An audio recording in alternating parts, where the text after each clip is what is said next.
Hey everyone, I never thought I'd be the type of guy posting something like this online, but here I am. Maybe it's therapy, maybe it's just me screaming into the void. Either way, buckle up. This story isn't just about betrayal. It's also about how, strangely enough, I found a weird kind of success through it, almost like the chaotic beginnings of Microsoft itself. So, let me set the stage. A couple of years ago, I was working at this small IT firm. Nothing fancy, but I liked it. I was grinding, learning new skills, and trying to push my career forward. At the same time, I thought my relationship with my girlfriend of 3 years was solid. You know that comfortable place where you stop questioning things and just trust? Yeah, I was there. But then, little cracks started showing. She became distant, brushing off our late-night talks. She started working late, more often, and even when she was home, her phone never left her hand. I chalked it up to stress. Work stress, personal stress. I didn't want to sound like the jealous boyfriend. Honestly, I thought if I just focused harder on my job, maybe the tension would fade. Spoiler, it didn't. Looking back now, those were the first red flags, the signs of trouble. But at the time, I told myself everything was fine. Funny how we convince ourselves of lies just to avoid pain. The first real punch to the gut came one random Tuesday night. I got home from work earlier than usual because a client meeting was canceled. I thought, hey, surprise dinner with my girlfriend, maybe even a movie night. I walked in, expecting her to be on the couch, but the apartment was dark. At first, I thought she was still at work. No big deal. But then I noticed her laptop on the kitchen counter, still open. Now, I'm not the kind of guy who snoops. I've always believed if you go looking for something, you'll find it, and maybe you didn't even want to. But the screen lit up as I passed, and curiosity got me. There it was, a string of messages. They weren't to me. They weren't even work-related. Just flirty, late-night type texts to some guy I didn't recognize. My stomach dropped. I felt this mix of disbelief and rage. Like, was this really happening? The kind of thing you hear about in other people's lives, but never imagine in your own.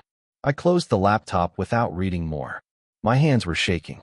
I wanted to scream, but instead, I just sat there in the dark apartment, waiting for her to come home. When she finally walked through the door, she had that tired, long day at work look plastered on her face. She tossed her bag on the chair like nothing was wrong. Meanwhile, I was sitting there on the couch, heart pounding like a drum. I didn't waste time. I asked her straight up, "Who's Ryan?" Yeah, that was the name from the messages. The way her face froze told me everything I needed to know. It was like she short-circuited for a second. No words, just silence. Then came the excuses. Oh, he's just a friend from work. You're overreacting. It's not what it looks like. I swear, if I had $1 for every time I've heard that line in movies, I'd be rich. Hearing it in real life? It hits differently. It feels like someone is stabbing you while trying to convince you the knife doesn't exist.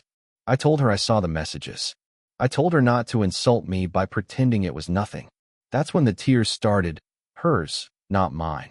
She admitted it had been going on for a while. That phrase broke me. Going on for a while. Like it wasn't just a mistake, not some one-off bad decision. It was planned. Repeated. That night was the first time I realized how fragile trust really is. After she admitted it, I didn't yell. I didn't throw things. I didn't even cry. Not right then. I just shut down. It was like my body went on autopilot. I told her to sleep on the couch, and I went into the bedroom, locked the door, and just stared at the ceiling. The thing people don't tell you about betrayal is that it doesn't hit all at once. It seeps in, wave after wave. That first night, I kept replaying everything in my head, every date, every laugh, every time she told me she loved me. Were all of those moments fake? Or worse, were they real to me but meaningless to her? By 3 a.m., I finally broke down. Anger, sadness, humiliation, it all blended together. I felt like an idiot, like the last guy in the room to get the joke. And it wasn't funny. The next morning, I couldn't even look at her. She tried making coffee, like we were just having a rough patch. But for me, something had already snapped. The trust, the safety, the us I thought we had, it was gone. That was the moment I knew nothing would ever go back to normal. The next few days were hell. I'd wake up, see her in the kitchen, and feel like I was staring at a stranger. She kept trying to talk, apologies, promises, even tears, but none of it felt real. You can't patch up a cracked mirror and expect it to look the same, you know? That's when I hit a fork in the road. Do I stay and try to fix this? Or do I walk away and risk starting over from scratch? Both options terrified me. Staying meant living with doubt, always second-guessing her late nights and phone calls. Leaving meant blowing up the life we'd built, the apartment, the plans, the future we'd talked about. I thought about it nonstop at work. I couldn't focus. I'd sit in meetings nodding like I was paying attention, but inside I was drowning. A buddy of mine pulled me aside and said, "Man, you look like you've been hit by a truck." He wasn't wrong. The truth is, I already knew the answer. Deep down, I couldn't forgive her. Not for something that had been going on for a while. That phrase haunted me. So, the decision became clear. I had to leave. I just didn't know how yet. The actual breakup was way messier than I imagined. I thought it would be like ripping off a Band-Aid. Quick, sharp, and done. Nope. It was more like trying to dig yourself out of wet cement. I told her one evening, as calm as I could manage, "I can't do this anymore. I'm moving out." She burst into tears instantly, begging me to reconsider. She swore she'd cut off Ryan, go to therapy, whatever it took. For a moment, I almost caved. Because here's the thing. They don't tell you how heavy shared memories can be. It's not just the relationship ending. It's losing the small stuff too. The inside jokes, the routines, even the way she knew exactly how I liked my coffee. But then I remembered the messages, the lies, and I remembered how small I felt sitting there in the dark, waiting for her that night. That memory anchored me. The next week was a blur of packing boxes and awkward silence. She kept asking if we could at least stay friends, but I couldn't even look at her without feeling like I was suffocating. So I left, and just like that, 3 years of my life fit into the back of my old Honda. Driving away from that apartment, I felt both free and completely broken at the same time. Leaving felt powerful in the moment, but the crash came fast. The first night in my new place, a tiny one-bedroom with peeling paint and a mattress on the floor, I sat surrounded by half-unpacked boxes and felt this huge wave of emptiness. No TV noise, no footsteps in the hallway, no good night from the other room. Just silence. That silence was brutal. It made me question everything. Did I overreact? Should I have given her another chance? Was I throwing away something fixable? My brain was spinning, trying to rewrite the past like I could somehow undo what happened. Sleep became a joke. I'd lie awake until 4 a.m., scrolling through job boards, tech articles, anything to distract myself. That's when I stumbled onto the story of how Microsoft got started, 2 guys in a garage, betting everything on an idea. For some reason, that hit me. I thought, if Gates and Allen could build something from scratch after failure, maybe I could too. That tiny spark of inspiration was the first time I felt like maybe this wasn't the end of me. Maybe it was the beginning. After the breakup, I threw myself into work like a man possessed. My boss probably thought I'd been body snatched, because suddenly I was volunteering for every project, staying late, even coming in on weekends.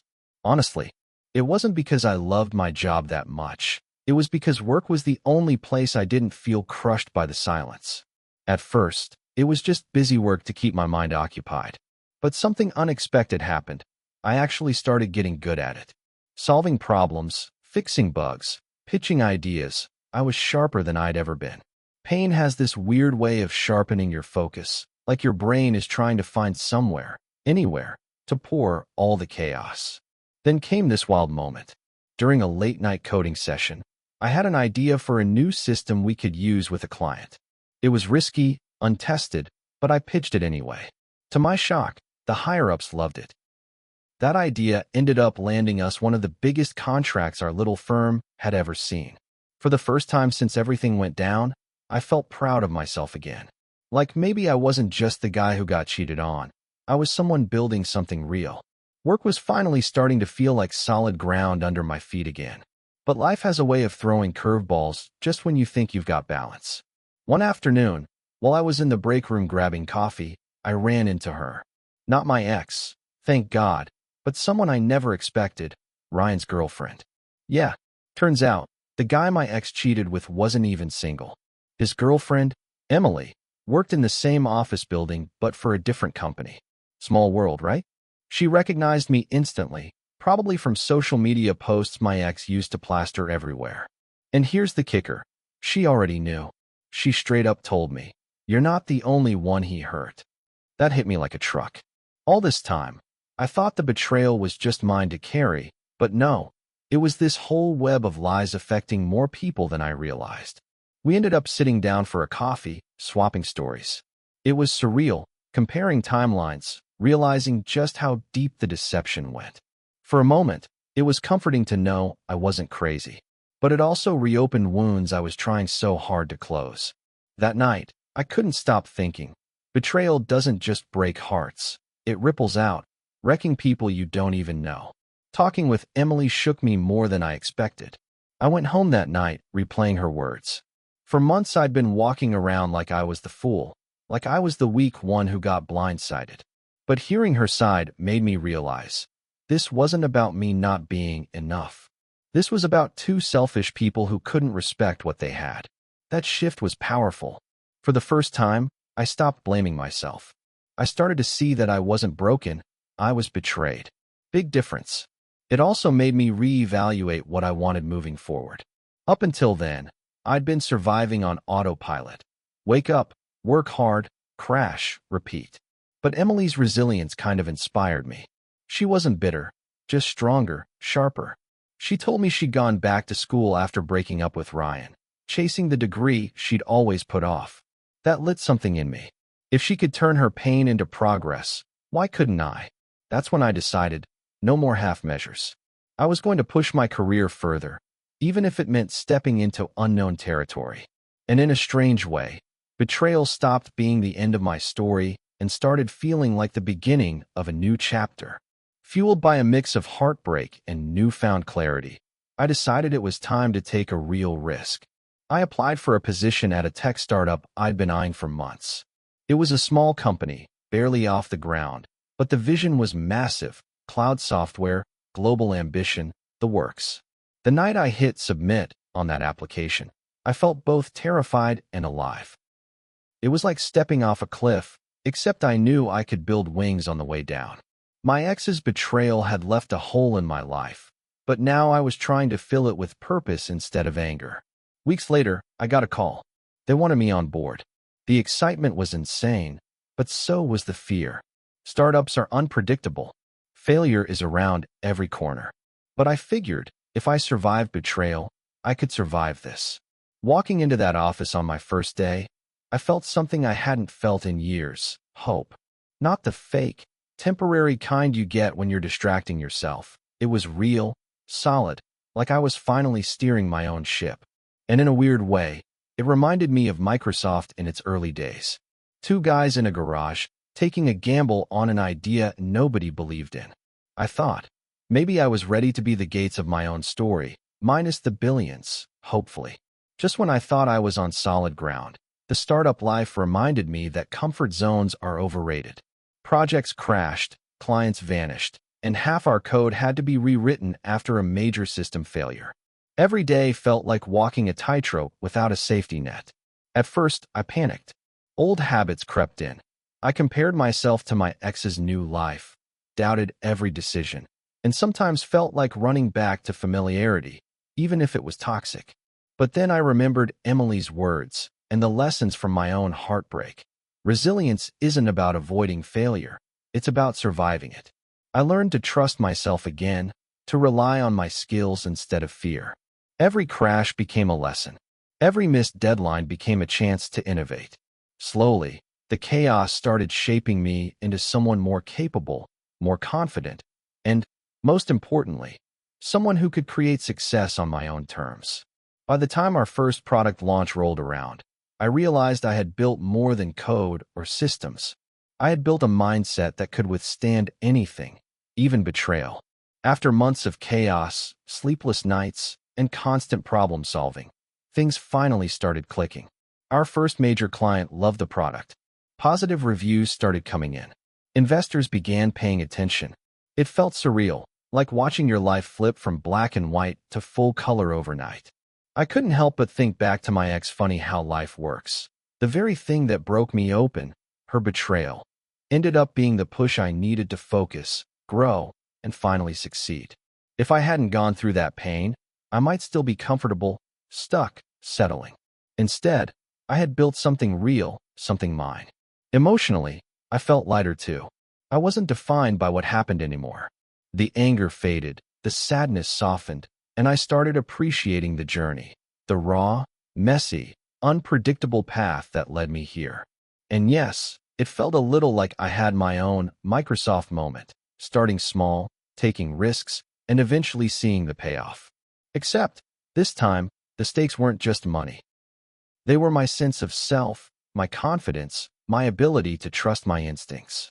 Looking back, I realized the betrayal wasn't just a painful detour, it was a turning point. I learned that trust, once broken, can't always be repaired, and that's okay. Some people aren't meant to stay in your story forever, no matter how much you love them. I also learned something unexpected about myself. I'm stronger than I thought. Heartbreak forced me to face my vulnerabilities, and in doing so, I discovered resilience I didn't know existed. I realized that failure, whether in love or career, doesn't define you. How you respond does. Another big lesson? Don't waste time on bitterness. Anger and regret are heavy chains. Focus on what you can build, what you can control. For me, that was my career, my skills, and eventually, a life that felt authentically mine. If I could give advice to anyone who's been betrayed, it's this. Let yourself feel the pain, let it break you, but don't let it define you. Turn it into fuel. Build something real. You'll be surprised at what you can create when you finally stop carrying someone else's mistakes. Now, a few years later, I can say I'm genuinely proud of where I am. The startup is thriving. I've grown in ways I never imagined, and I've rebuilt my life on my own terms. That betrayal that once felt like the end of the world, it was really just the start of something bigger. I still think about it sometimes, the shock, the anger, the heartbreak, but instead of letting it haunt me, I use it as a reminder of how far I've come. Pain can teach you more than comfort ever will, if you let it. So here's my takeaway for anyone listening or reading. Don't let someone else's choices dictate your life. Trust is precious, heartbreak is brutal, but resilience is yours to build. Focus on yourself, your passions, and your growth. Life doesn't stop when someone betrays you. It just opens a new path you might not have seen before. And sometimes, just sometimes, that new path can lead to something incredible, success, purpose, and a stronger, wiser you.